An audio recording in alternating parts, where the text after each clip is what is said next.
I thought it was a world that we haven't often seen, at least not from the dancers' perspectives. There's been a scene in a strip club in about every single TV show and movie ever, but so few have been told from their side of the story. And so I was really excited to walk in their shoes. I was excited to talk about themes and things that they deal with, and but also, open it up to kind of what we all deal with, and the value system, and that's a little broken, what we're valued for, men and women, and how the rules of the club are kind of the rules of the world. I really wanted to make sure that this movie was as authentic as possible, so I did a ton of research and went to a lot of strip clubs and spoke to a lot of strippers, former strippers, talked about the 2008 financial crisis and what a giant impact it had on their industry. Of course, it had an impact on everybody, but how that changed for them, what $20 meant to them after that.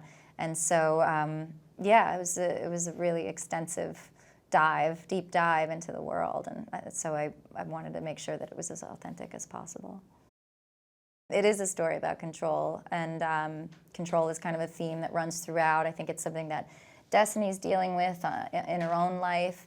I think it's something we're all kind of dealing with, a sense of feeling out of control, and sometimes Ramona's in control, sometimes Ramona's behind the wheel and it feels safe, sometimes she's behind the wheel and it doesn't feel safe. So there are moments that we feel like we're in the passenger seat, and moments where we feel like we have our hands on the wheel.